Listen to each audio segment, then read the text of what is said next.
Welcome to the podcast. Here's a sneak peek of what's coming up in today's episode. We've got the previous top global seller for LinkedIn 2016, 17 and 18 with a social selling index of 97 out of 100. Ski is an abbreviation of my full surname. I'm half Polish. Did not know that. Yeah. What's your full surname? Did you used to be crap at sales? I did. How crap are we talking? I was pretty anxious, so I did door to door, which was knocking on doors, persuading people to get their milk delivered. I remember my very first day in a phone-based role, literally given a phone book by a former mechanic who turned sales manager. And I remember that first dial that I made, and literally I was shaking, right? And when that person picked up the phone, I hung up. I didn't even speak. I could not speak. I was so nervous. Once ranked the world's number one social seller. Being number one was important. It wasn't easy to become number one global biller, I was depressed when I joined LinkedIn, and no one knew this at the time, but I was so depressed that when I was getting introduced to people, I was walking around LinkedIn offices, I was so uncomfortable with that because I had such high anxiety. I was so depressed that I would literally hide myself away from people because I couldn't handle the interaction.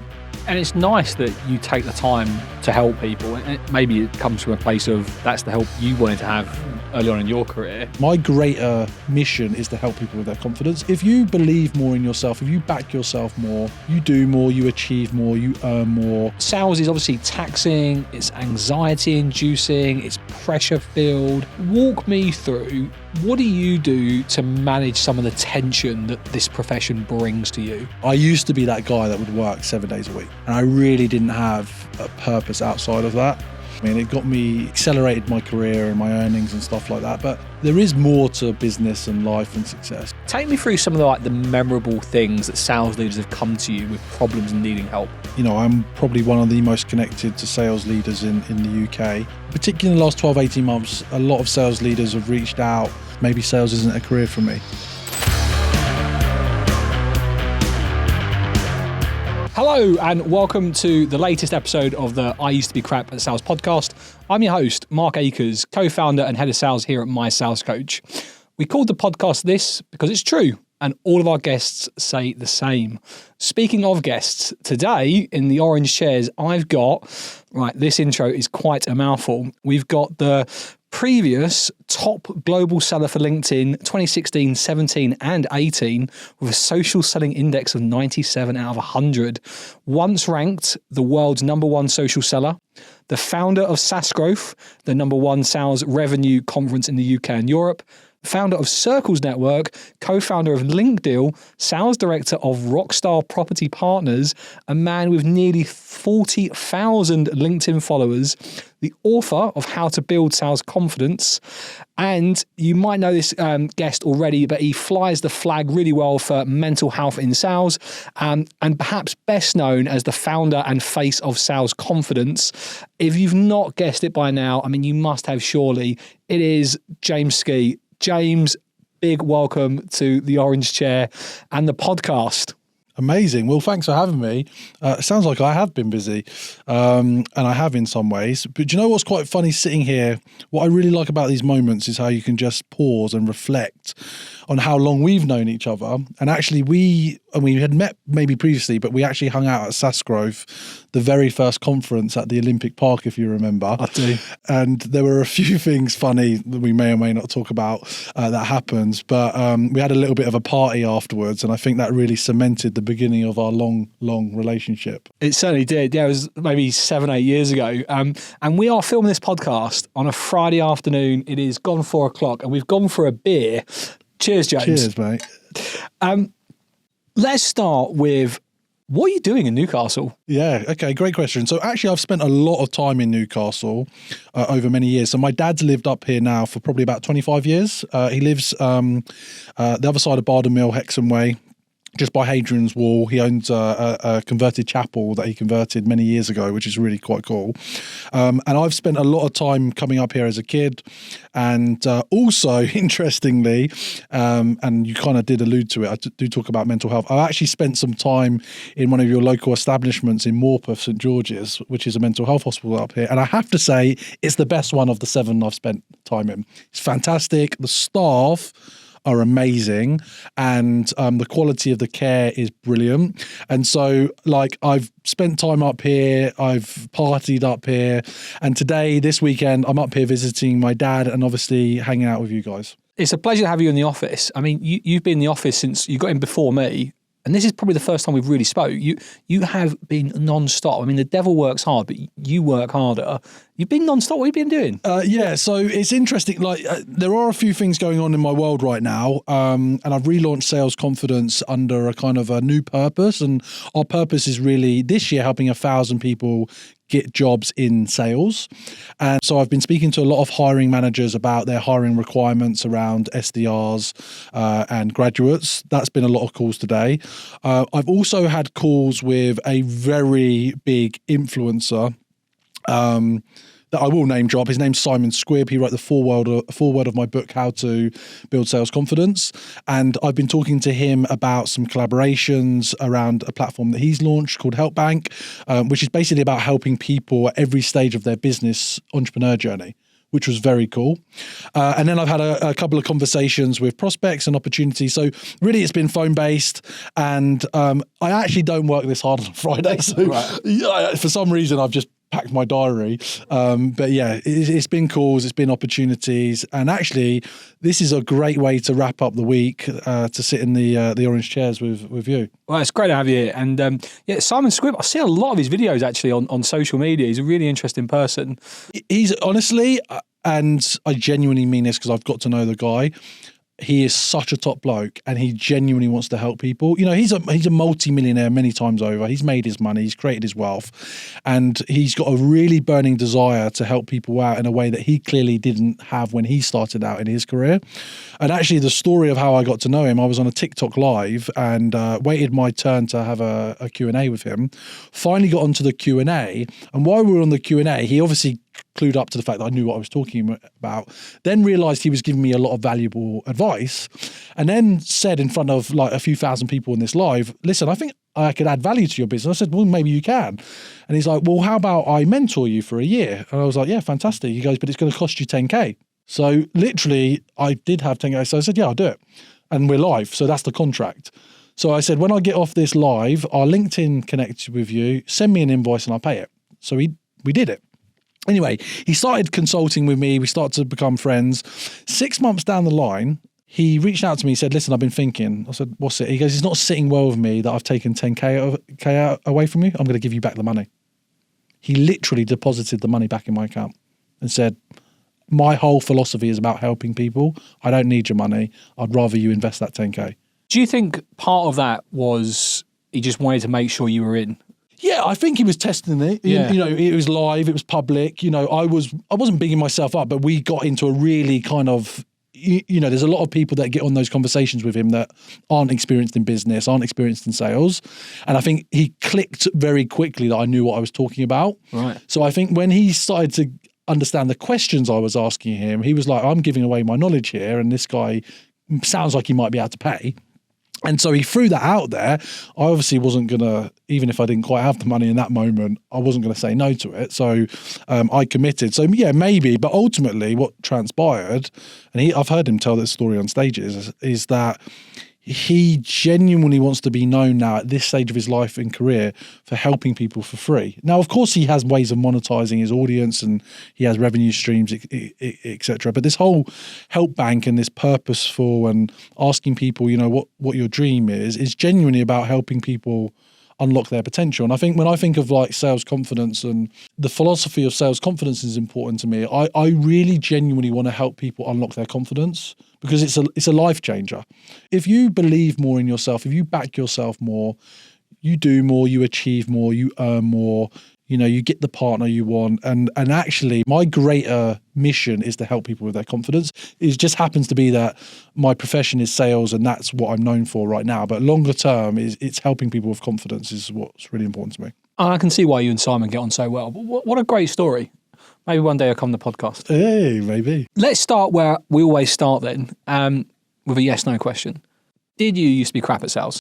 I did. How crap are we talking? I was pretty anxious. So I'll give you the story of my first phone-based sales role. So I did door-to-door. which was knocking on doors, persuading people to get their milk delivered. Right. Which is still ridiculous, but the milk delivery man industry was going like that. Retail, buying your milk in Tesco's and other name brands was going like that. But we were persuading people to get their milk delivered. And that was very difficult.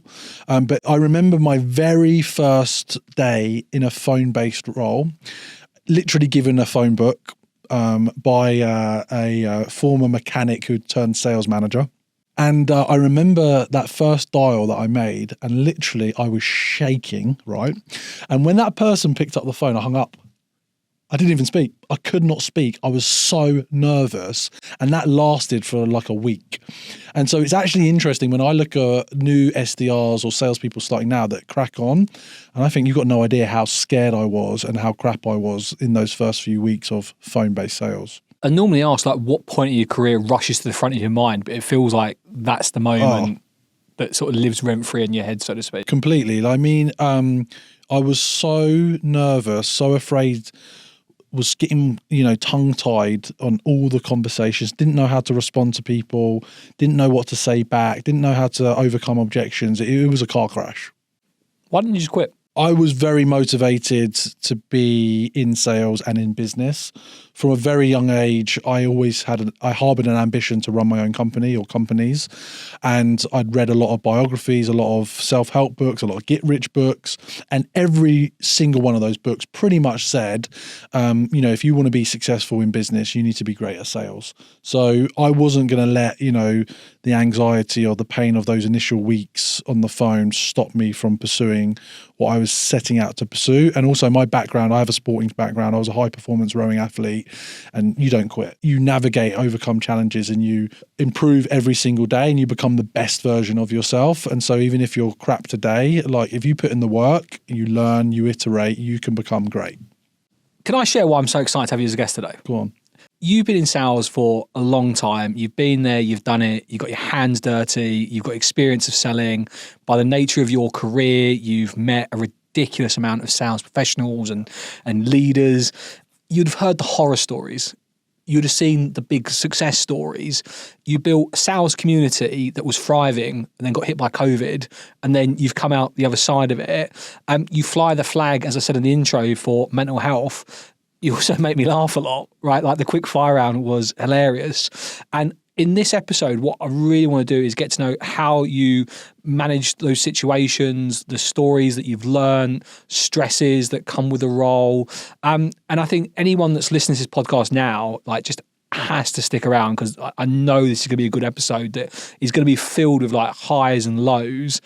Let's start with a bang, right? Let's hear some of your biggest howlers. First of all, if you just remember being a quota carrier at LinkedIn, there must be a howler there that's worth sharing that's funny. Hello, I'm Mark, the host of the I Used to Be Crap at Sales podcast. Thank you for listening. We called the podcast that because it's true, and all of our guests say the same. As a sales leader, you would have been crap at sales once, no doubt, but that changed, and now you're responsible for a team. It's your job to help that team get to where you need to get them to, but also it's your job to develop and grow them as sales professionals. Here's the problem. You don't have the time. You are too busy with other competing priorities, and I get it, but that doesn't mean your sales team should miss out. It doesn't mean they shouldn't fulfill their potential and grow. That's where we come in. If you'd be curious to hear about how we're working with organizations, providing their team with expert coaching on a one-to-one basis, get in touch. Be happy to have a conversation. Well, there's a couple of interesting anecdotes from my time at LinkedIn. So not many people know it, and it's actually the one of the few things that is not listed on my LinkedIn profile. But prior to LinkedIn, I worked at a SaaS company called Huddle, which was a very well-known British enterprise collaboration platform, which is kind of a competitor to Box or Dropbox. They became the success stories, and Huddle did not. But it was a great environment. And I actually set up a company after I read Aaron Ross's book, Predictable Revenue, called Outbound Sales Limited. That was my very first business. Started consulting companies, and it didn't go well. I ended up in hospital, had a breakdown, and then I joined LinkedIn. And so fortunately, LinkedIn is one of the best companies in the world. And I was depressed when I joined LinkedIn, and no one knew this at the time, but I was so depressed that when I was getting introduced to people, I was walking around LinkedIn offices, it was open floor plan. Each day, you could sit wherever you want. It said everybody would mix it. I was so uncomfortable with that because I had such high anxiety. I was so depressed that I would literally hide myself away from people because I couldn't handle the interaction. So there was this real struggle for me for about 6 months. And one of the funny moments of that, and, you know, people really don't talk about this in sales, but I remember literally leaving the office one day, calling my dad, and then I called my mum, and this is how it went. I called my dad. I said, Dad, I don't think I can handle this company, LinkedIn. It's too difficult. I don't know what I'm doing. It's not working. And his attitude was like, you know, if you're not adding value, you need to go some. I was like, okay, fine, Dad. You know, I called my mum. I said, Mum, like, you know, I really don't think I can do the job. And she's like, well, if you quit, how are you going to pay the bills? You know, so like I had these two versions of stories, and luckily I didn't take any of their advice, or I didn't quit, at least anyway. So that was like some kind of the pain side that I experienced. The other thing was this social selling index, right? I made it my goal to become the number one at LinkedIn, on LinkedIn globally. And this is also annoys me slightly because this is an ego talking thing now, but no one really talks about this about me. Like, I was literally the number one on the planet at one point, and I set myself this goal to become number one. And I started like in the hundreds, and I'm up against all people that are in sales at LinkedIn. There's like 3,000 people. And once I started to get into the top 50, I started to call round the other people in the top 50. So like I'd call the Dutch guy or the American guy and say, hey, my name's James Ski. I'm based in London. I want to get a score of 97 out of 100. How did you get to 90 out of 100? They were like, oh, I've done this, done this, done this. So I used to hack away. And eventually I cracked the top 10. And anyway, when you get into the top 10, it's intense because you're on LinkedIn all day, every day, posting content, trying to figure out the algorithm. So a couple of things I did. I found out that some of the top 10 were no longer at LinkedIn. So I called the administrator and I said, listen, those two people don't work at LinkedIn anymore. So can you remove them? That bumped me a couple of places, right? So that was quite a funny one. We got into like the top 5 at this point, and I called all of them and I said, listen, I'm coming for you. Like, I'm coming for number one spot. So you need to move aside. Let me know what's going on. Some of them, you know, took it in jest. Some of them were like, no, that's not going to happen. Basically completely figured out how to crack the code. I even tried to call the product team in the Valley to find out what the algorithm was to get 100. And basically someone told me, and don't get me wrong, I don't know how close they were, but basically someone in product says you cannot get 100 out of 100. We just don't allow it. So don't bother. So I kind of took that, and then eventually I became number one. And honestly, it was like winning an Olympic gold medal. I was so high. Literally, I was buzzing. And we used to have scooters in the London office. So I jumped on the scooters and started like going around everyone telling them I'd made the number one spot. No one gave a shit. No one cared. Literally no one in my team, no one in London. They had no interest in it. I emailed the CEO of LinkedIn to tell him that I'd become number one, Jeff Weiner. Didn't get a response. I emailed all the executives. I got a few like responses from them. But I think what's the takeaway from that? One, you know, achievement and success is really in the eye of the beholder, and it's what matters to you. And that mattered to me, and it was important to me, and I achieved that goal, and I got personal satisfaction. But the other big lesson is no one cares about your success. No one. Not your parents, not your wife, not your kids, no one. You really have to define your own success pathways, because when I got that goal and I was promoting it didn't matter to anyone. And then the other thing is, I got so hyper, and I'm bipolar, so it really didn't help that year. You know, I was so buzzing off getting number one. I had like a hypermanic episode. Ended up in hospital. That was actually the year, it was 2016, that I first came to Morpeth outside Newcastle. So it's kind of ironic that we're talking about it, because I was so happy, so buzzed off the back of it. And then it led to kind of other behaviors that, you know, it added a bit of a meltdown. So, you know, it's a bit of a long story, but a couple of experiences that I went through at LinkedIn. It's an incredible story for many reasons, right? Like the determination, the ways in which you seeked to get to the next level. And I think I'm almost sad for you. Like you say, you didn't get that recognition that you wanted, but I also am pleased for you, because it meant more to you. And that feels like that's what mattered. Why that? Out of everything you could achieve, why was that the thing that you sort of become obsessed with? You know, I grew up in an environment at my school. I grew up in Windsor. I went to a school called the Windsor Boys School, and they're a top-performing rowing school. And, you know, the philosophy there is that you train to become number one. You become the best of the best. And so it is instilled in me to want to be number one in any work environment or in business, in life. I'm actually much more chilled now. I don't really need to be number one. I'm comfortable, you know, sitting in the ranks or whatever. But back then, and when I was in my early stages of my career, when I was at LinkedIn, being number one was important. It wasn't easy to become number one global biller, you know, like, and doing tens of millions of dollar deals. There were some mega stars at LinkedIn. So it kind of felt like a way that I could get recognition. I think there's a part of me that likes to be obviously recognized for something. That's an ego thing. I like to be noticed. I like to be seen. I like attention. And it just felt like that was the way that I could show people that I'd overcome my challenge and I can achieve something. And do you know what? It's hit me now. I think having joined that company in this depressive episode and no one knowing about it, I eventually came out and told people at LinkedIn that I had this bipolar disorder and I'd been in hospital. And LinkedIn were amazingly supportive. And I can just think back to my managers and HR and people there. A lot of the time, the self-stigma that you have around mental health, my kind of body armor is like, do you know what? I might have a mental illness, but if I'm number one, you can't challenge me. So I think there's a lot of like, you know, a part of me that feels upset that I have to live with this illness. But if I'm number one or I'm recognized or people know who I am for being great at something, then they look past the bipolar part and think, oh, he's fine. He's a good guy and he's top of what he does. So I think I have this constant like motivation to outperform other people's and show myself as a successful person, because I guess a part of me doesn't feel like that, you know, like feels like I'm different and feels like I have this, you know, illness that means that I've caused my family and my kids and other people challenges, and no one really knows that other than me, you know, what's happened. And yes, I do talk about it publicly, but I think, you know, it's a good way to kind of protect myself, to say, yeah, I'm bipolar, but by the way, I'm the best at what I do. So, you know, don't dig me out for being bipolar.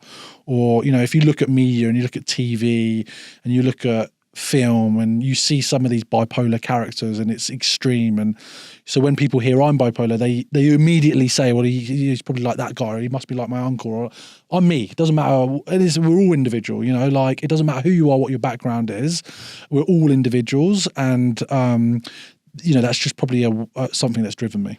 There's lots to break down there. First of all, just applaud the honesty.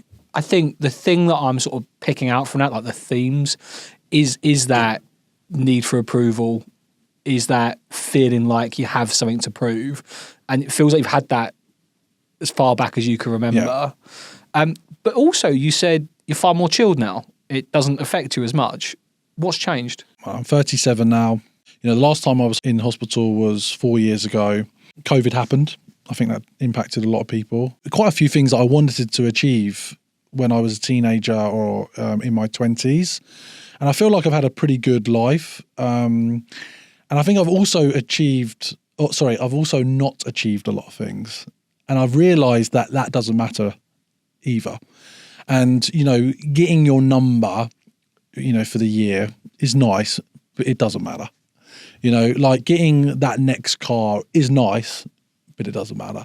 Like, I think I just value people, relationships, experiences, my children, you know, health much more. Whereas I think I came from a very black and white mindset that it was winning or nothing, or it was hitting 120% of target or nothing, or it was earning 100K a year, or I wasn't good enough. And I'm just not like that anymore. Like, do I believe in my head that I'm going to continue to grow, develop, be extremely successful and, you know, achieve my dreams? I do. But if I don't, it's not going to bother me. Do you believe that? It won't bother you? No, I do, honestly. I mean, like, in the sense that, like, I'll be fine. Like, I'm not going to be depressed. Right. Is what I mean. You know, let's say, I don't know, which is one of my goals. One of my goals is to get sales confidence to its first million. And then I want to get it to 5 million, and I want to get to 10. It would bother me that if I can't do that, but I'll just move on. Like, I'll do something else. Do you think you'll have it in you to know when enough's enough? I do think now I do. Again, I wouldn't, if you asked me that question 5 years ago, no, I was clueless. I didn't really know, it was all like anything's possible. There's no limit on anything. Just keep going, more. I really don't feel like that. I honestly do a lot of this for fun. I like working hard. I like achieving. I like making money. I like sales. I like closing deals. As long as I can sustain my family and some of my personal ambitions, it's a game really, isn't it? It's just a scorecard. A million of this or 10 million of that. What does it really mean? It doesn't mean anything. I just think it's part of the game. And I would like to be able to, add that onto my LinkedIn CV, whatever. But if I don't think I'm a bad person or worse or didn't achieve anything. I'm just trying my best. Is that because you've realised no one else cares? That's the bottom line. Yeah. No one does care. And it's really, quite harsh, but it doesn't. So what matters to me, therefore, is all those things I just said. And from a point in time, the money matters, and then it doesn't matter. You just move on. Like I said, it's a game. It's the levels. It's like, I don't know what games you played growing up, but I used to play Tomb Raider or Grand Theft Auto or these strategic games where you had to get to the next level. Once you complete a game, you just move on to the next game. And if you don't, you just quit or you do something different. It's just, I don't know, it's just fluidity of life, isn't it? It just, everything moves on. I think that is also quite sad, isn't it? They always say, when you lose someone, you've got to get on with it. I think, that's a bit no, I don't want you to get, if I die, I don't want you to get on with it. I want you to, grieve me forever, but that's not reality. You just got to get on with it. So I think that's probably my philosophy nowadays. When you talk about forever and that, I think forever for most people is 100 years. I think when you think about deep time, billion years. Whatever, there is no end. There's no end, is there? This is it. There'll be a point in time where your name is never said again. You're never thought of again. I can tell by your face, I feel like that's bothering you a little bit. And I can see why. It's getting comfortable with that, isn't it? And I think realising that no one else cares, it's about what you want to achieve and making the most of the friendships you've got, obviously your children, your family, up to see your dad this weekend. It's about making the most of now and not getting too wrapped up in the games. You've got to be able to put the game down. And that's another thing. I used to be, even joked at thinking the quickfire, what's my alternative to work? Well, I used to be that guy that would work 7 days a week. Right. And I really didn't have a purpose outside of that. And I would always say I enjoy it, and I did. It didn't bother me, and it got me, accelerated my career and my earnings and stuff like that. But there is more to business and life and success. I do. For me, it all integrates. Today's been fun. It's been business. It's been friendship, and then I'll see my dad later and his wife. So for me, that's the freedom of being a business owner, is that you can choose where you want to be, where you want to go, who you want to interact with, and I think that is that's priceless. That's that priceless experience. But what I definitely have realized, especially spending time in mental health hospitals, is that it really doesn't matter if you're wearing Hugo Boss or, you've got a Patek Philippe watch, or, you're at the Monaco Grand Prix, or you're watching the TV, the Grand Prix on Monaco. So one of my life goals was to go to Monaco. I have been. It is incredible. I want to go again. But actually you can watch the whole of Monaco at home, and most people have got access to a TV or can find a TV. So, really, it's just finding a way to enjoy life experiences, isn't it? But you have to choose those life experiences, and you have to decide what matters to you. Because, again, what you do, what you experience doesn't matter to anyone else. So I really enjoyed that sort of passage of conversation we just had. I feel like we didn't get the howler. Let's talk about, look, you run an events business, right? That must just come with so many opportunities to muck up, right? Events. Tell us a couple of stories. Well, there is one, and you were there. So the very first SaaS Growth conference we did at the Olympic Park. I didn't think you'd tell this story. This is really funny. I'm going to. And the stress of putting on an event is insane. There are so many moving parts: the speakers, the attendees, the sponsors, the venue, the food, the logistics. It is an incredible amount to manage. And, at this particular event, we had an AV set up, managing the site and the presentations for the speakers. And just as I was walking on stage to open up the event, everyone in the audience started laughing hysterically. And I didn't know why, but what I didn't realize is that the AV guy's laptop that was connected to the big screen, his porn was coming up on the screen behind me. And so someone points it out to me on the stage. I get flustered. I'm like, it's not me. And everyone's like, of course it's your porn. And, so that completely broke the ice for that event. And that was, it turned out to be very funny. And that was quite an interesting moment. I've had events where, speakers have not turned up. Like, I've had events where the very, very first sales confidence event was supposed to be held, and I've got a bugbear at this, so I'm going to say it, was supposed to be held at LinkedIn's office in London while I was still working at LinkedIn. For various reasons, politically, 24 hours before the event, I was told that I wasn't allowed to go ahead, and I had 100 people coming. And I had no venue. So I had to call round and hustle, and I found a venue down the road. So I had to inform everybody that was coming to the LinkedIn HQ in London to go to this other venue. Anyway, we got to that venue, and the reason why it was available 24 hours notice is there was a pneumatic drilling going outside. So if you watch the very first sales confidence event on YouTube, all you hear is drilling over the speakers. So I've had examples of really bad food. Take the COVID. I put £25,000 deposit on a 1,000-person venue. COVID hit. I lost my deposit. It has been absolute hell at times. And, people come in like, I don't know, or late, or they WhatsApp me on the day like, oh, can I sort out my mate? And they don't realize I have 1,000 things to do. And they turn up and it all looks great. And, the experience is great. And genuine, I have been fortunate. I think I was talking about this with someone today, actually, on a call. I really care about people and people having a great experience. And I think that is what resonates and why people have enjoyed the events over the years, because, they get to know me. I like to have a good time. I have a lot of banter, a few jibes on stage. But ultimately, I do want you to feel great about being in that environment.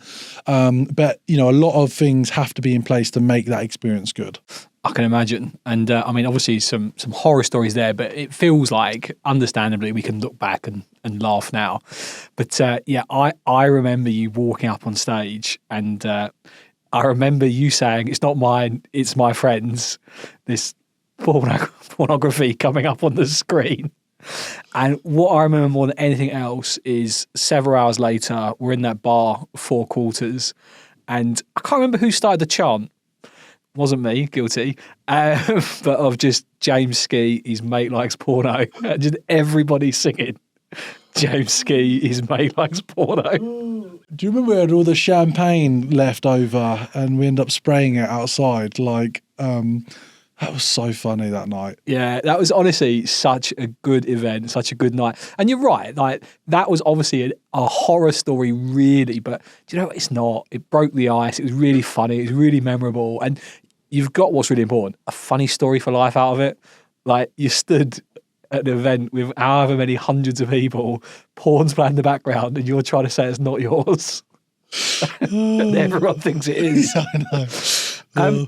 Most organizations equip their sellers with all the technology they need to be successful. Technology that trebles the amount of emails they can send, quadruples the amount of dials they can make, technology that enables you to see accounts that you should prospect into, phone numbers at your fingertips, technology to make a sales rep more efficient with their time. Here's the missing piece: actually making your sellers better at selling, better at their profession. That's the missing piece. All this technology is really helpful in speeding a rep up, but none of it actually helps the seller get better at their profession. That's what My Sales Coach does. We work with the individuals in your team and you as their leader to help them become the best versions of themselves. We have coaches that work with sellers tactically, from outbounding, discovery calls, demos, negotiation, closing, you name it, and mentally, imposter syndrome, anxiety, stress and weight of targets. Our coaches have been there and done it and had success in those roles. Obviously, by nature of sales confidence, you have met so many sales leaders and pros. There must have been a number of times, and you talk about people just messaging you and asking for help, etc. But there must be a number of times that people have come to you with problems and situations that they need help with. Take me through some of the memorable things that sales leaders have come to you with problems and needing help. Yeah, I mean, it's been interesting. I think, reputationally and arguably, I'm probably one of the most connected to sales leaders in the UK. And I think in recent years, particularly after the tech boom post-COVID, when digitalization got accelerated, everything in SaaS was booming, sales leaders were winning, it was great. And then obviously we had the crash and the redundancies and the cuts and, the drive from VCs to efficiency and profit. Hello, business has got to be profitable. And really, a lot of VPs and sales leaders lost their jobs. A lot of people considered fractional and flexible working. There's a lot more of that now available. But, when you've got high outgoings and you're used to high income, you need to find your way. So I think, particularly in the last 12, 18 months, a lot of sales leaders have reached out, they've not been in work for 6 months and it's really getting to them and they lose their confidence. They're struggling to understand how they're not valuable to someone. Their imposter syndrome starts to increase and they think, well, maybe I'm not right for this. Maybe sales isn't a career for me. And I've noticed a lot of that in 2024 and the back end of 2023 particularly. And so for me, I would like to think of myself as like a confidence boosting mirror. If you talk to me, you've got a problem or you don't think you're doing well right now, you're not good enough. I just want to point out all the great things about you to remind you that you're fantastic at what you do. You're going to be successful. You will figure it out and you will get there. I'll give you a prime example. We're doing this, we offer at Sales Confidence 2.0, as I'm kind of coining it right now. We help companies hire salespeople and we help salespeople get jobs. And I had a guy on an assessment day the other day for graduates. He was for looking for an SDR role. He was 35 and he wanted an SDR role. And afterwards I said, listen, we need to talk. What's your situation? Give me the background. And he gave me the background. He had some challenges, life, family, business. And he said, I transitioned. I've kept doing these SDR roles. Every time I've got an SDR job, they keep telling me I'm going to become an AE. I've led teams in the past, but it's not happening. I said, so what are you applying for right now? I said, I'm applying for more SDR jobs. I said, no, you're an AE. In fact, you're a leader. But, if you're not quite comfortable and ready to go back to leadership, focus on an AE job. And he's like, God, you're so right. What am I doing? And sometimes just, people need that little confidence boost or a little bit of a reminder that you're good. And I have experienced it where I just, especially when I'm depressed, I just forget what I've achieved and what I'm good at. And, you wallow, don't you? And you just then stop putting yourself out there. So yeah, that's kind of anecdotally some of the things I've seen in the last 12, 18 months. And it's nice that you take the time to help people. And if I may, maybe it comes from a place of that's the help you wanted to have early on in your career. Completely. What about yourself now, though? Obviously, you're a founder of your own business, multiple businesses. We go back to that intro that was bloody hard work to get through. But yeah. Who do you turn to? Obviously, you mentioned Simon Squibb, but I'm guessing he's not someone you can contact regularly. No, sure, yeah. So who do you turn to for help? Because it's quite a lonely place being a founder. Yeah, it is. It's an interesting one. Do you know what? I've struggled with that. I actually have a list of I call it my Dream 20. It's a list of what I consider the most interesting, successful entrepreneurs on the planet. I've actually met half of them. It's pretty cool. I've got photos with them and I've interacted with them and I want to eventually meet all of them and I go on their courses, I read their books. It's a good question. I mean, to be honest, I have to, while I'm here, I'll call out your co-founder, Kevin. He, over the years, has been someone, it doesn't matter if I'm doing well or I'm not, I can just chat to him and he will just hear me out. And so I think I've built out a group of people who at any time I can just call them, and it doesn't matter if it's good, it doesn't matter if it's bad, they just give me that time. So I think I've built, like, I wouldn't say it's one particular person, I would say it's a group of individuals who know me, know my history, know my challenges with my mental health. And, it's really nice actually. They're just happy to hear me out and just happy to say, well, take your time, think it over. And so, yeah, it's a group of individuals that I've got to know over the years who I'm comfortable sharing my challenges with, as well as some very close mates that I'm happy to talk to. So let's talk about this list. You say you've got 20 people on there. This feels like another social selling index thing where for you want to achieve it, you want to tick it all off. You've met half. If I said, look, you can only meet one more person on that list, who is it? It's Jamie Foxx. So he's an actor, rapper, musician in the US.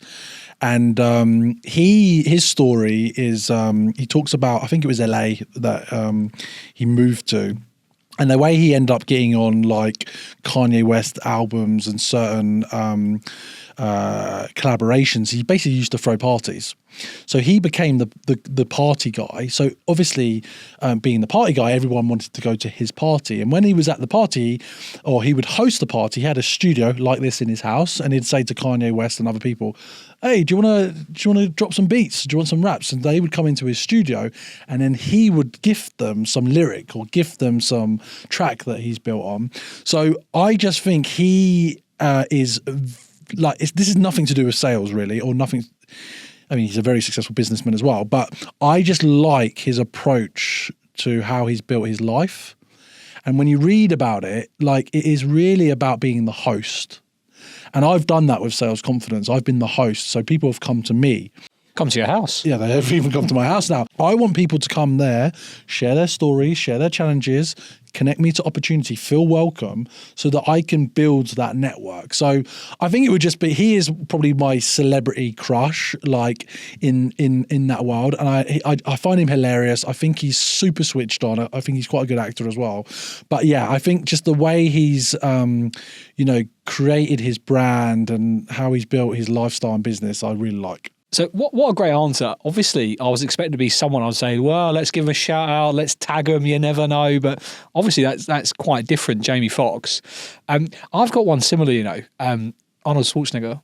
Good shout. Do you know what I mean? Conquered bodybuilding, he's been in the army, conquered movies, conquered politics. His book, the best autobiography title you ever I've read him. Yeah, best autobiography title, Total Recall. What a great title. I just think, he is such a great example of discipline. Oh, 100%. And also, if you have a goal, go and get it and you can achieve it. Like, actually, my hairs are going on end just thinking of what he's achieved in his lifetime, I'm sure if he really wanted, he could have become president. Like, without a doubt, right? Even his wife, I can't remember the exact story, but he married into a political family. Yeah. I don't think he's with her anymore. But, like, it is like how you make choices, how you navigate life. Like, it is all possible, right? If you put yourself in the right places. So he's a great example. And, and people are going to, probably switch off at this point, but I actually rate Donald Trump for what he's able to achieve. Like him, loathe him, hate him. That is a guy that sets his mind on something and literally goes for it.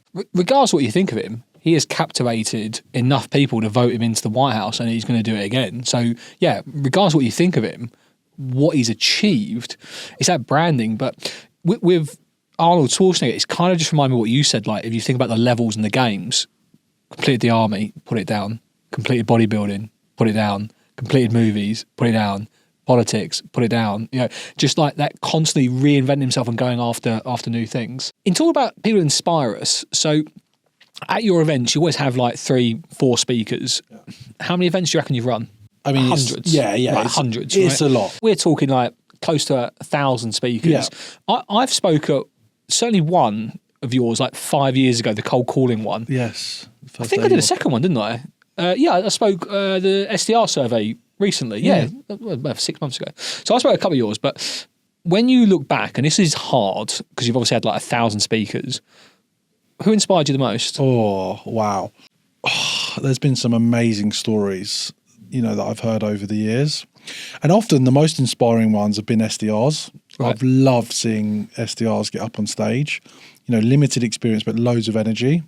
So there's a guy called James Hall that runs Snowflake. He had to have his leg amputated because he got cancer. Christ. I actually worked with him at Huddle back in the day. And he is a phenomenally grounded, successful, repeatably successful sales leader. And I think his talk about the Snowflake journey, I think he said, don't quote me on this, it will be on YouTube, but I think he said his ARR target for EMEA for Snowflake was $1 billion. $1 billion. It is insane, those numbers. So his story was pretty incredible. Do you know what? Shelley Lavery, she Jiminy. Yeah, she's the co-founder of Jiminy. I think she was a drama schoolgirl or an actress, but she did a really good performance about the importance of confidence and believing yourself, and that was a really good talk pre-COVID. I was there for that. Well, yeah, it was at the Andes Hotel. Yeah. I really like Shelley. Shelley, you should come on this podcast. We're trying to sort that out. Yeah, definitely get Shelley on. She's amazing. Her husband Tom, she runs Jiminy together. Really great couple. The third person, do you know what? I've seen him today, so let's give him a shout. Tom Boston. Yeah. So pre-COVID, he came on and did a piece around personal branding and the power of video when he was early in his career at SalesLoft. And do you know what? I think Tom has grown into his role. Do you know what I mean? He now just seems like the comedian, the character, and I think he's had that. But I actually think he's had to work on that. I don't think it's supernatural for him when you spend time with him one-to-one. And so I think he's a good example of, is put himself out there consistently and continuously and ended up building a phenomenal brand for himself. And, he's just very funny. So yeah, he would be my third. So those are my three. James Hall, currently at Snowflake, Shelley Lavery at Jiminy, and thirdly, Tom Boston. Great list. What do you think is the key to being a good event speaker? Great question, actually, because a lot of people get it wrong. Being succinct. Okay. Not pitching yourself or throwing up your background. No one cares. If you're on my stage at Sales Confidence, you're there on merit, trust me. I speak to a lot of people that want to be on Sales Confidence stages. I don't let people on there. So you are already there on merit, so just deliver value. Also, it's entertainment. I think people sometimes forget that. It's not just about getting up there, delivering facts or achievements or milestones. It's about entertaining an audience that's got to listen for you for 7 minutes, because that's the time we give people. So I think, having that succinct, well-structured talk where you can entertain people, make them feel something. So I kind of have this framework of think, feel, act. Make the audience think about something, make them feel it so they actually feel something, and then get them to go and act. If they go and act on the advice or lessons that you've given them, you've had impact on someone's life. If they just think about it, it's great. Yeah, you did a good talk. You haven't impacted them. But if they go and take action the next day or that evening based on what you've said, you're a great speaker. And without naming whoever you're about to think of, talk to me about the biggest sort of car crash you've seen on stage, and how can it be avoided? I don't want to swear, but very dry, very boring. Had 100 slides, was looking down for the whole talk, was behind the whatever the staging area was, really didn't excite, didn't energize, didn't engage. It was pretty pathetic, to be honest. And I think it's disappointing when someone has such a high profile and they can't get up and communicate in a way that gets people to think, feel, and act. That feels more like that's just who they are, though. It doesn't feel like that's something you can avoid. I don't know. It's a hard question. I mean, Nia was talking to me earlier about, traits of salespeople. I believe everybody can train to be more likable. I do. I think there are just ways of being. And I think you can therefore practice to be an entertaining or interesting speaker, or turn your story into something that, resonates with people. I think it takes practice, and I just don't think that particular person has got enough self-awareness to realize that they're not very good at it. What are some of the things you can do then to become more likable? So likability is making or helping people feel good around you, right? So complimenting someone on something they've just done for you, or showing gratitude to someone, warms you to that other person. They feel good that you've done something for them. Prioritizing someone's needs before you. Being light-hearted, not being so serious, not getting down to business straight away, being relaxed around someone, making someone feel comfortable. The best analogy is, everyone, I hope, has got someone, when you go into an old person's home, or your grands, and they offer you a cup of tea, and they chat about your day, and they want to know how work is, and there's like a softness to them. They're not hard, they're just loving, polite, and friendly, and likable. So if you can create that warmth with people, people will think you're more likable. And may I just take this time to say thank you for coming into the office. You're doing a very good job. Can I get you another beer? Hey, anytime.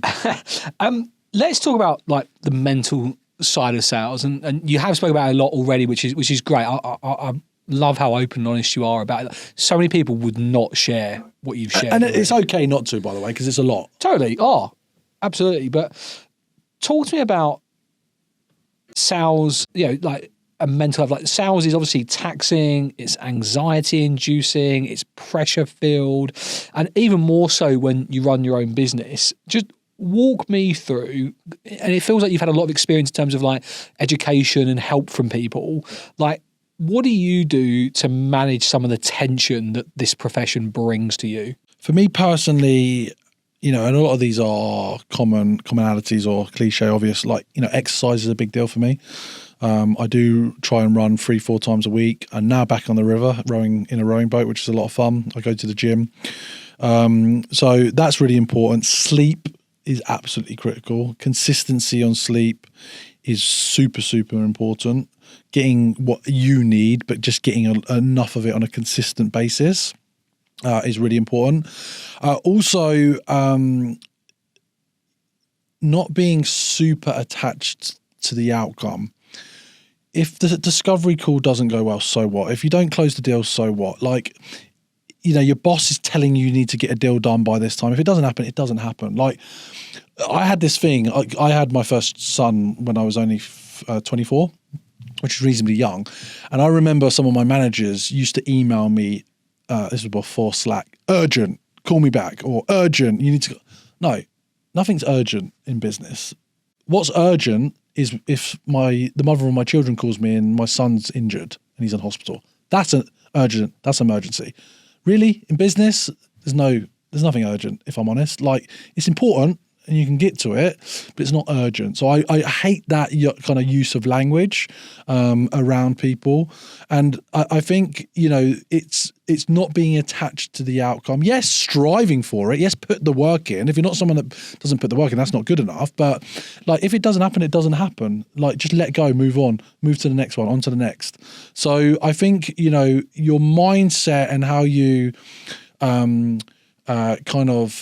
look at things is really important. And do you know what? It actually is funny enough. For all the content I put out and the personal stuff, which I think people have different versions of me or seen different versions of me, or read or listened to different versions of me, I get very few people that are like, I'm struggling in my number. And because you've done the survey and we've done the reports, most salespeople are not hitting their number. But I don't think they're dealing with it. I think there's a crisis in sales, if I have to say that out loud right now, where there is an epidemic of salespeople not hitting target, and they don't know what to do, and they don't know who to turn to, and they don't know how to talk about it, and so they're not. It's just being ignored. Because most salespeople are not hitting their targets. So I don't know where they're going, because they're not coming to me either, as much as I thought they would. Or at least if they're coming to me, they're not really sharing what's going on. So yeah, I think, there's a lot of people trying to cope with this themselves and you need to do some of the things I've talked about. That's how I do it. Also, I have a well-being team around me. I talk about this in my book, How to Build Sales Confidence. So I have a psychologist, I have a psychiatrist, I have a personal coach, I have a coach. All of these people, plus some key family members and friends, know what's going on in my world, can give me updates, can share with me that I might be getting ahead of myself, or I don't seem quite right, or I'm behaving differently.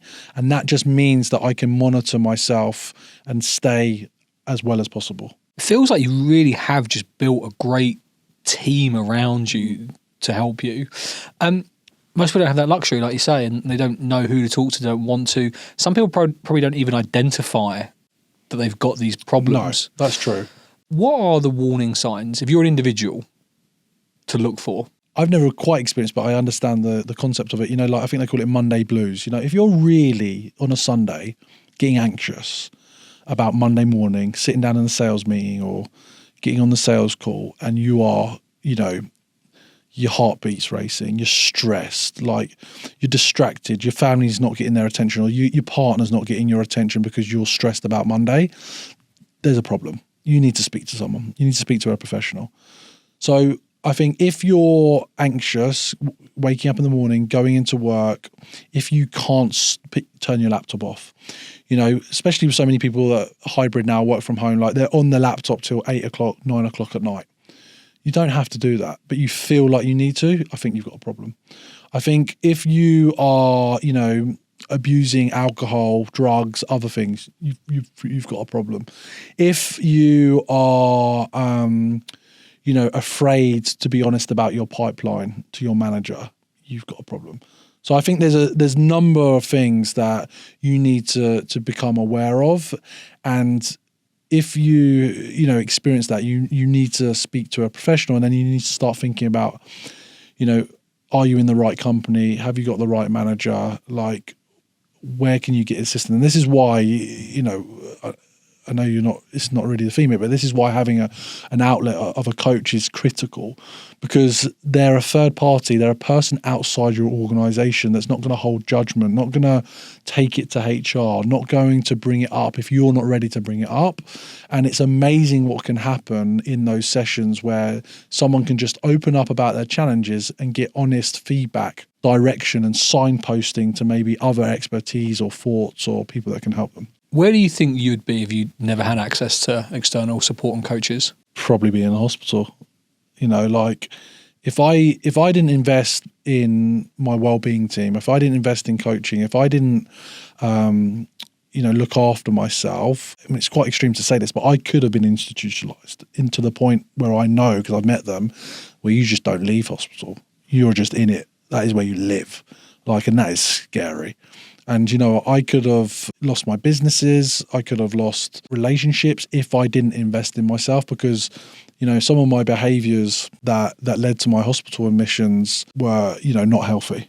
So, it can cause a lot of problems. And like you say, that's why having someone external, no judgment, safe space, in sales and personally as well. Completely. Yeah. You shared some of the things that you do. How much exercise do you get a week? Physical exercise, probably 4 or 5 hours. How much sleep do you get at night? Probably 8, 9. 8, 9. That's good. Yeah. That's good for a man with 3 kids. Yeah. Oh, well, I don't live with my kids, so still, well, yeah. Still. When I've got them, it's probably less, but generally 8, 9 hours. If you're a manager, what are the telltale signs that someone in your team might be mentally struggling? Avoidance. They're avoiding honest answers of what's going on. They're not telling you about home life. They're not sharing what's happening outside of work. They're avoidant. That is a real telltale sign that someone's struggling. I think, you have, opportunities to bring people together in the office, and you invite them over to hang out. They don't come. No, I need to finish this. I'm busy. There's something going on. They're struggling. They are not responsive as quickly as your other team members on Slack or other things. Or usually it's a change. So if someone's super responsive all the time, and you've known them for 6 months and now they're not, something's going on. If someone's typically slow, but now they're responding really, really quickly, something's going on. It is some kind of change that's happened where you need to stop and pause, take notice, and you need to, delicately address it and bring it up with them. Let's move on now to confidence, which, is something that you obviously spoke about as well. And that has led to you writing this book. Hello. Sales Confidence. So those that are listening won't see, but I've got a copy of James's book in hand. This is actually the one that you gifted to Nia. Mine's at home. I had to buy mine. Nia got hers for free. What do you think of that, Beck? She got it signed as She well. got it signed as well. She devalued it.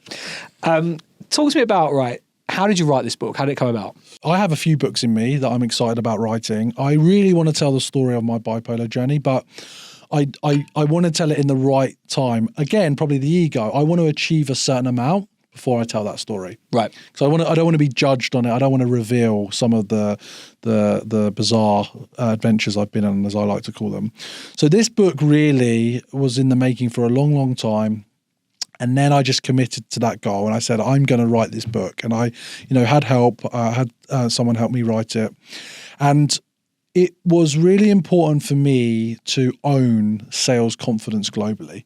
Like that concept that sales confidence is a philosophy, a way of showing up to work, a way of approaching your lifestyle.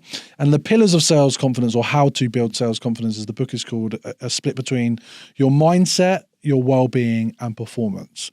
Most books talk about sales tactics, how to cold call, how to write emails, how to medic. I can't stand medic. This is going to go down well. It's just like it's so rigid. It's so robotic. It's so unpeople friendly, right? But I get it. It has a framework. It works, and I know the medic guys and girls love it. But it's not. That's not my vibe. I'm fluid. I'm a bit of a maverick. So firstly, a lot of books talk about performance. Really, this book focuses, and it probably could have just been on mindset, but it really focuses on mindset and well-being. And mindset really talks about things like gratitude. It took me till my 30s until I started being grateful for where I've been and what I've got in my life. You should be practicing that every day. It talks about manifestation, affirmations, and visualization. Like, how can you create an image so that you're motivated every single day to show up to your job? It talks about healthy eating. How many sales books talks about eating and lifestyle? It talks about having a well-being team. For me, these are all like important life kind of focuses. And so like, that's what I'm proud about in this book. And I'll be honest, this is the irony.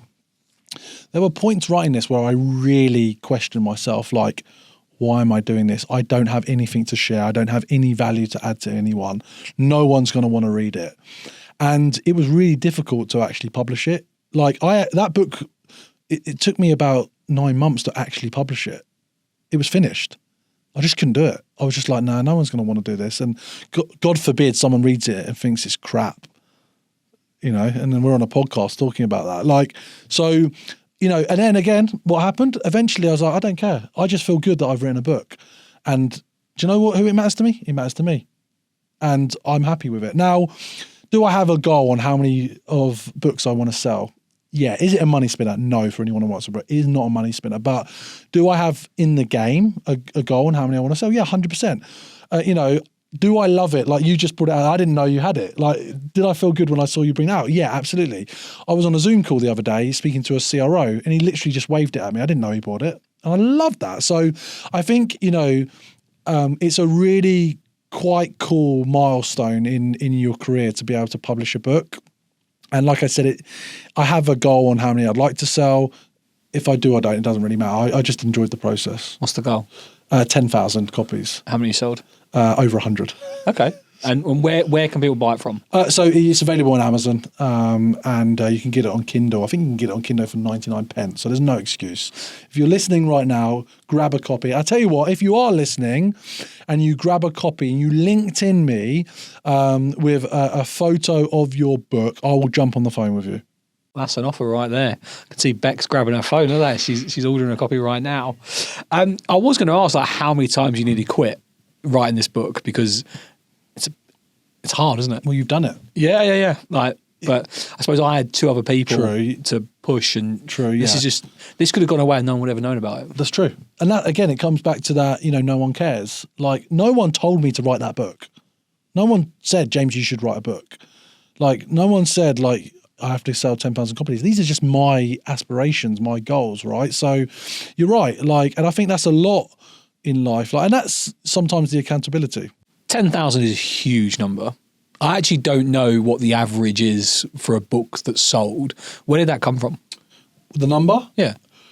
If I'm honest, and I spoke to someone about this earlier today, actually, this is really going to play up in what people think about me on LinkedIn and my ego. But I honestly believe that I have a huge amount of credibility and a story that is completely unique. How many people have you read about or listened to that have spent 200 nights in a mental health hospital, 7 different mental health hospitals, have raised a family, have had a successful sales career, been in business, and continue to strive and produce a book, right? Not many. And I can tell you why, because I've been trying to find someone like me that has a diagnosis of bipolar and has been able to achieve what I've achieved. And I'm not saying behind closed doors in families, there's not a lot of people out there that have it. Of course there is, right? And I love meeting them. So for me, I feel like my story is unique and I have a lot of value to share. I would like my story to reach millions of people around the world. And, there's something like, I don't know, it changes a lot, correct me if I'm wrong, it's like 8 billion people on the planet. There's 1 billion people on LinkedIn. I've only got 35,000 connections. Well, how can I not get 10,000 people to read my book? So that's kind of my logic to it. I think the thing that's difficult, right, is how do you make people care? Like you share your story there. I'm sat here because I'm listening to you thinking, wow, but actually, how do you make people care? Well, okay, so here's another thing. I actually also think, and I can't quite quantify this, but I also think people hear my story and go, fucking hell, that's a lot. That's a bit much. I actually don't want to dig more into that guy because that's too much. So I also feel like it's kind of a bit Marmite where people feel like they can't relate to me. So I actually think I'm a bit inaccessible to a lot of people in that basis. I think sometimes they see me on LinkedIn doing the videos, or they hear the story about bipolar, or they hear the mental health hospital, and I just think, God, I just don't get that. Like, I don't get that. Like, that's just not relatable. But that is me. I only know my story, right? Which is the same for any individual. So I do also think I've got a branding challenge. Like, and someone actually said it. I was interviewing for a personal brand manager once, never went through it. And she was just like, I just don't think people relate to you. And I was really upset about it. I was like, God, but she's probably right. My story is quite extreme. So my ego thinks everybody could be interested and should be interested in it, but maybe they're not. But how do you get them to do it? It's just marketing, isn't it? At the end of the day, I don't know what the conversion rates on audiences are, traffic, but I need to do certain level of marketing activities over the next 5 years to reach enough people that 10,000 people want to buy that book. You know what's great is because this is recorded, we could actually watch back on this when I hit that target. Absolutely, we'll do that. Clip this up back. Yeah. You've probably mentioned the word ego more than any other word sat with me. I know it's hard to quantify. How big do you think your ego is? Massive. I'm not even actually that comfortable talking about it on even this conversation, considering how public I am. So, like, Ski is an abbreviation of my full surname. I'm half Polish. Did not know that. Yeah. What's your full surname? Well, I'm not going to say it. Okay. I'll tell you afterwards. But, so like it is an abbreviation. It's not what I was born with. Is that a branding decision? Exactly, yeah. Because it's more memorable? Yeah. Did not know. Wow. When I was at uni and I used to run parties. Like Jamie Foxx? Yeah. And this girl came up to me and I gave her my full name and she was like, no, I'm just going to call you Ski. And no one at school would ever shorted my name to Ski. And I was like, that's brilliant. I like that. And then when I started my first job and I started to say my full name on the phone, I was like, this is too long. I'm just going to go with Ski. So every time I joined a company, I just went by James Ski. So it's just stuck with me, and it is a brand. Now, my psychologist and I joke. She's like, "Who am I talking to today?" And I'm like, Ski. James Ski. It's the character, it's the showman, it's the guy that people see on stages, the guy people on LinkedIn. That is not who I am. It is who I am, yes it is, but you know, like there's other parts to me, there's other parts to my personality with my kids or, you know, friendships or relationships that I'm in. And I just know, having got close to certain people, that I also, you know, sometimes they struggle and they think, God, you know, can you just chill? Like, it doesn't matter. Like, you don't need to show off here, or you don't need to do that. And so I guess the reason why I've dropped it a lot is because I think people assume a lot about me, and I think they don't really know me. But I think if they get to know me, I would like to think, you know, I actually am very humble. I would like to consider myself a good guy. I like to be there for other people. I've had my own challenges. I want to support people. But I think there's a perception of me of, you know, and this is always the fine line between confidence and arrogance. I think there's a perception of me like, oh, he's arrogant and, you know, he's got a southern swagger and, you know, he thinks he's great at this, that and the other. And he's a sales guy and I don't like salespeople. And it's just not. I just happened to ended up in, and I chose to be in sales as a career. And I think, you know, ego for everyone can help you, but it also can hinder you. And I think mine is a constant battle. Well, what I really like is how aware of it you are. Yeah. Because people have huge egos and they don't think that's true. That is true. Who's got the ego, James Ski or the real James, whose last name I don't know? Probably both. Okay. Yeah. What do your parents or your dad in particular think that you've chopped your name? To be honest, like, it was funny because my grandfather, who was a business guy from Poland, he ran big textile factories before Nazi Germany took it over, because they took over it all. And he actually thought it was great. It made sense logically. My dad wasn't keen on it. Doesn't really like the idea of it. But it's interesting now because my kids obviously have my real surname, and well, my eldest son is 13. 5 years he's going to be 18. He's going to be on LinkedIn. Yeah. He ain't going to get no rep if not got the same name. So yeah, you might be seeing the real name come out soon, but I'm holding it back. It's very true. The reason I ask is my brother has changed his last name in terms of the pronunciation. So my family pronounce my name Akers. Yeah. I can totally see when you look at my last name, it's Akers. Totally see that, right? Like it's A-C-K, any word that's got A-C-K is Ak, right? Back being an example, right? Zach being an example. But we get called Akers all the time. I don't correct people. I just sort of see it as a nickname. My brother has gone all in on, I'm Akers. And he works in the same industry as my dad. And my dad is like, what a disgrace to our name. Like, my name has been changed. Wow. Everyone knows my name, like Michael Akers. They know you're my son, and now you're calling yourself Akers. It's just, that's why I asked about your parents. I think it's quite funny. Yeah, it was funny, because this is actually interesting. Actually, I feel for a lot of people. It comes back to relatability. There are a lot of, especially in the UK, a huge amount of diversity, right? International names, and I actually think it's a challenge for people. Yeah, unconscious bias is obviously an issue, right? But I do think you need to adapt.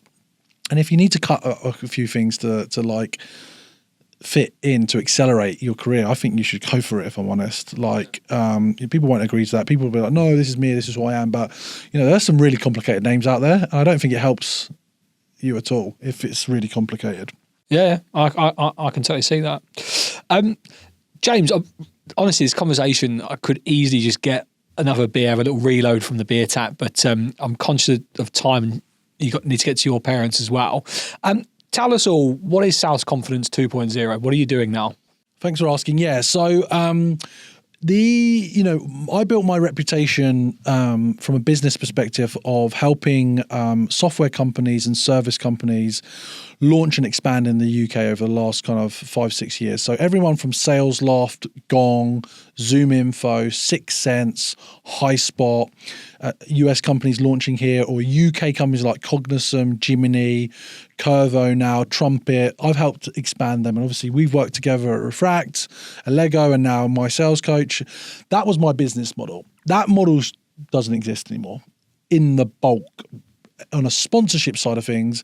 And the reason is that sales leaders now in the UK are very educated on the sales stack. They know what a forecasting tool is. They know what conversation intelligence is. They know what databases are. They don't need a third party like me to educate them.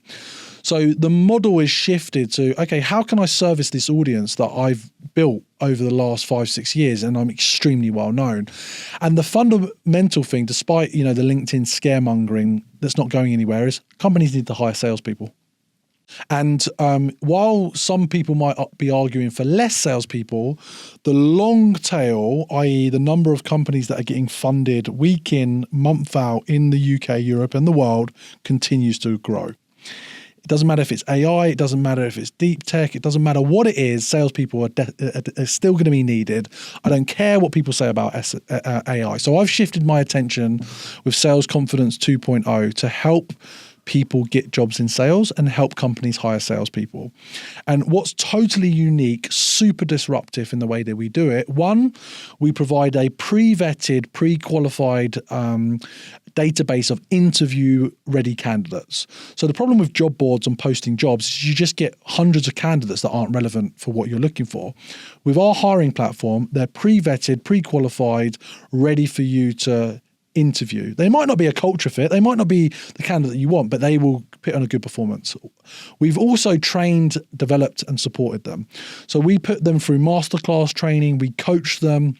We actually put them on a cold call program. So they are doing cold calls every single day before they interview for a sales job. So they're getting real life practice.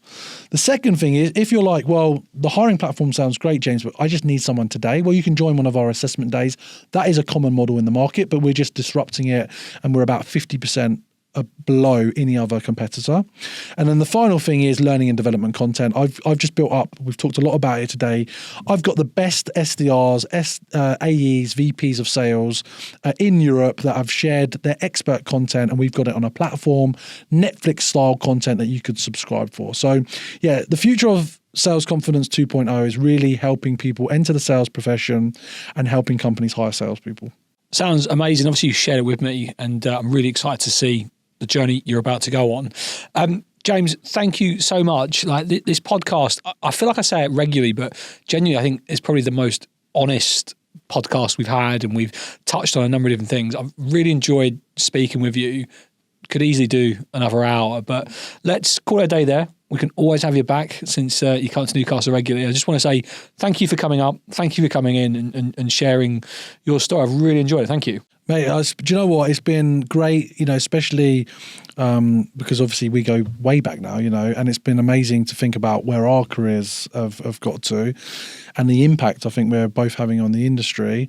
And I also think it's just, for me personally, what's nice about having these conversations, because I obviously hosted my own podcast, is just nice to reflect, isn't it?